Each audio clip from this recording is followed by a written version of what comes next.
আল্লাহকে চেনার জন্য এলেমের প্রয়োজন। কি জন্য?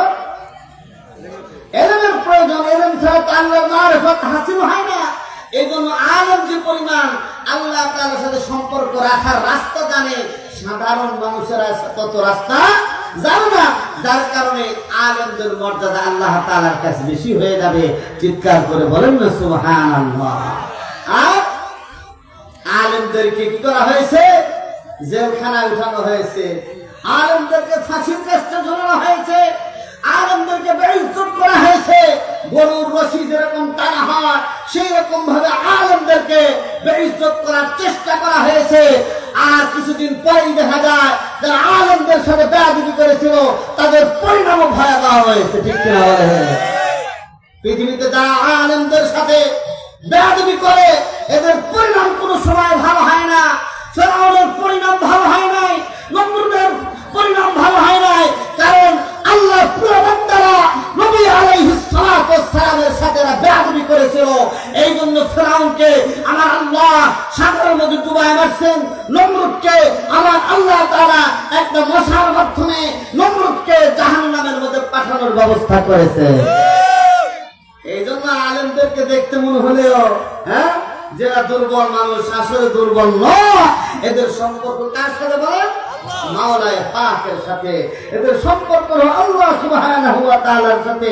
সুতরাং এদের গায়ে হাত দেওয়ার সময় চিন্তা করতে হবে যে এরা সাধারণ কোনো ব্যক্তি নয়। এরা নবী করিম সাল্লাল্লাহু আলাইহি ওয়াসাল্লামের উত্তরসূরি। নবীজি সাল্লাল্লাহু আলাইহি ওয়াসাল্লাম যে কাজটি করেন তারা সে কাজটি করছে। সুতরাং এদের সাথে যারা বেয়াদবি করবে তাদের পরিণামও ভয়াবহ। আমার প্রিয় ভাইরা, এই জন্য নবীজি বলছেন আলেম হও। যদি আলেম না হইতে পারো তালেবে ইলম হও। তালেবে ইলম যদি না হইতে পারো আলেমদের কথাগুলো মনোযোগ দিয়ে শোনো।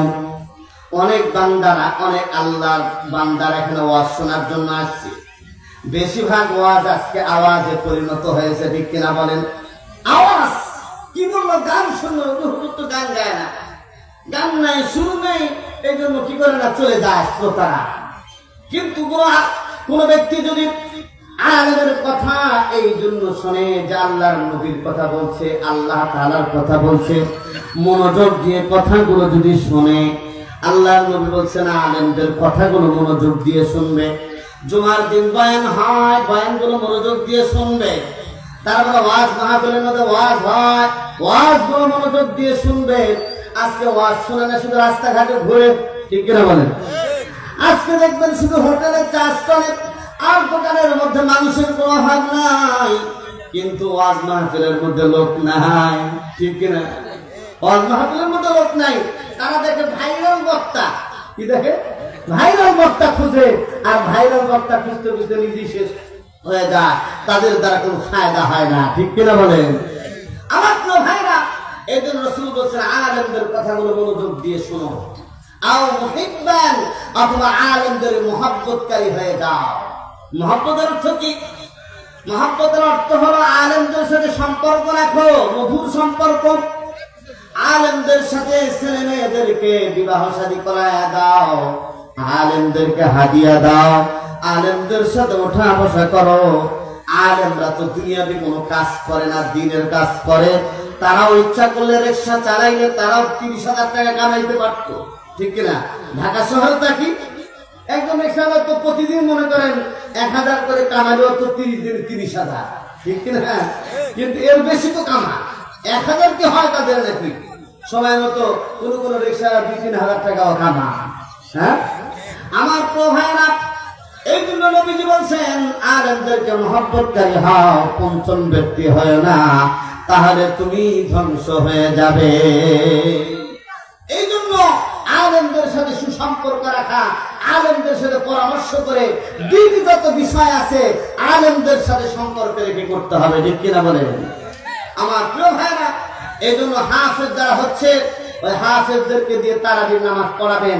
কিন্তু তারাবির নামাজে এমনি তাদেরকে ব্যক্তিগত হাদিয়া দিবেন, তাদেরকে কোনো কন্ট্রাক্ট করে যে এত টাকা দিয়ে তারাবি, এইগুলা কাজ করবেন না। তাদেরকে হাদিয়া দিবেন, এমনি ব্যক্তিগত ভাবে দিবেন, জামা দিবেন, জুতা দিবেন, ইত্যাদি এগুলো দিবেন। এবং ব্যক্তিগত ভাবে তাদের রাহ খরচ দিয়ে দিবেন। কোন ধরনের চুক্তির মধ্যে যাবে না। এবং হাফেজদের উচিত যে কোনো মসজিদে যদি তার তারাবির নামাজ ঠিক হয়, যে কোনো মসজিদে যদি তাকে ডাকা হয়, আহ্বান করা হয়, ওই মসজিদে খতমে তারাবি পড়ানো, ঠিক কিনা? খতমে তারাবি এটা খুব গুরুত্বপূর্ণ। পুরা রমজান মাসে একটা খতম শোনা তারাবির মধ্যে এটা সুন্নত, এটা সুন্নত। কিন্তু অধিকাংশ জায়গায় দেখা যায় মুসল্লিরা বলে এত লম্বা সূরা দাঁড়ায় থাকতে হয়, আমাদের দ্বারা সম্ভব না, সূরা তারাবি আনাম তারা 2 বার করে করে সেরে দেয়, ঠিক কিনা? তাহলে সব এরকমই হয়। রাসূল করিম সাল্লাল্লাহু আলাইহি ওয়াসাল্লাম বলেছেন, রমজান মাসে একটা ইবাদত যদি করে, একটা নফল ইবাদত একটা ফরজের সমতুল্য, আর একটা ফরজ আদায় করলে আল্লাহ সুবহানাহু ওয়া তাআলা 70টা ফরজের সওয়াব তার আমলনামায় দিয়ে দিবেন। সুতরাং নফল ইবাদত আমাদের রমজান মাসে বেশি বেশি করে করা, কোরআন তেলাওয়াত বেশি বেশি করে করা। সুতরাং যারা হাফেজ হলো, আমাদের হাত থেকে যারা পাগড়ি নিল, তাদের অবশ্যই সহিহ পথে চলতে হবে।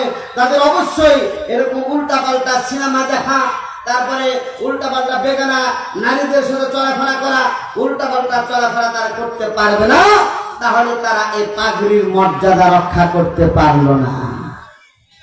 যারা বাপেরা আজকে কি পাইলো, টুপি পাইছে, রুমাল পাইলো, আবার হিজাব পাইলো, আবার জায়নামাজ পেয়েছে, আমি তাদের উদাত্ত আহ্বান জানাবো, সন্তানকে আল্লাহর পথে রাখা এটা আপনার দায়িত্ব। আপনার চেষ্টা করতে হবে, এরপর যে বিপদগামী হয়ে যায় সেটা ভিন্ন ব্যাপার, কিন্তু আপনাকে চেষ্টা করতে আপনার সন্তান যেন আলেম হাক্কানি, আলেম রব্বানি হয়, আলেমে আল্লাহ তাআলার সাথে মহব্বতকারী যেন আলেম হয়। হ্যাঁ, টলটু বাজার কি আলেম, আর ওই রাস্তাঘাটে ঘুরে ফিরে খায়, খালি মোবাইল চালায় আর সিনেমা দেখে, এরকম হাফেজ হলে কোনো লাভ নাই, ঠিক কিনা? এদের কোনো সমাজে দামও নাই, মানুষ তাদেরকে মূল্যায়ন করে না। সুতরাং এই মাদ্রাসা থেকে, এই শঙ্কর দারুল উলুম নুরানি হাফিজিয়া কওমি মাদ্রাসা থেকে যারা ফারিগ হবে, অবশ্যই তাদেরকে আদর্শবান হতে হবে। আমার প্রিয় ভাইরা, আমি বলতেছিলাম, এই যারা হাফেজ হলো, আজকে পাগড়ি পরায়া দেওয়া হলো, কিয়ামতের ময়দানে তাদের বাপদের মাথায়ও আল্লাহ তাআলা একটা তাজ পরায়া দিবেন, একটা মুকুট পরায়া দিবেন। লোকেরা বলবে, এই লোকের মাথায় কিয়ামতের ময়দানে এত বড় তাজ, নূরের তাজ, সূর্যের আলো থেকে বেশি আলোওয়ালা তাজ কোথায় থেকে পাইলো, কে এই লোকটা? তখন কিয়ামতের ময়দানে মানুষের মধ্যে আলোচনা হবে, এই লোকটা হলো হাফেজ কোরআনের বাবা। কত মানুষ তাদের সন্তানদেরকে স্কুলে পড়াইছে, কত মানুষ তাদের সন্তানদেরকে কলেজে পড়াইছে, কত মানুষ তাদের সন্তানদেরকে ইউনিভার্সিটিতে পড়াইছে। এই লোকটা তার সন্তানকে, কলিজার টুকরাটাকে স্কুলে দেয় নাই, কলেজে দেয় নাই, বরং হাফেজ কোরআন বানাইছে। এটা হলো হাফেজ কোরআনের বাবা, এটা হলো হাফেজ কোরআনের বাবার মর্যাদা। আর যদি কোন হাফেজ আলেম অর্থাৎ বা আমল হয়, হাফেজ বা আমলওয়ালা হাফেজ হয়, আল্লাহর নবী, বিশ্ব নবী বলছেন, আল্লাহ সুবহানাহু ওয়া তাআলা ওই হাফেজকে জান্নাতের মধ্যে নিয়ে গিয়ে বলবেন, ও হাফেজ, ইকরা ওয়ারতাকি ওয়ারাতিল কামা কুনতা তুরাতিলু ফিদ দুনিয়া, ফা ইন্না মানজিলাতাকা ইনদা আখিরি আয়াতিন তাকরাউহা। ও হাফেজ, তুমি পড়তে থাকো আর চড়তে থাকো। বলতেছে, তোমার তেলাওয়াত যেখানে শেষ হয়ে যাবে, ওই জায়গায় হবে তোমার শেষ মর্যাদা। এই জন্য আল্লাহ সুবহানাহু ওয়া তাআলা একজন হাফেজকে 6666 তারা বিশিষ্ট জান্নাতের মালিক বানায় দিবেন। চিৎকার করে বলেন না সুবহানাল্লাহ। তাহলে সন্তানদেরকে হাফেজ বানাবেন তো ইনশাআল্লাহ, আলেম বানাবেন তো? কারা কারা রাজি আছেন সন্তানদেরকে দিন শিক্ষা দিবেন? হাত উঠান, হাত উঠান, দেখেন, একটু নাড়াচাড়া দেন। নারায়ে তাকবীর, নারায়ে তাকবীর। দিন ইসলাম, দিন ইসলাম, আলেম ওলামা যেখানে, ইসলাম আছে যেখানে, নারায়ে তাকবীর। আজকে তো ইসলাম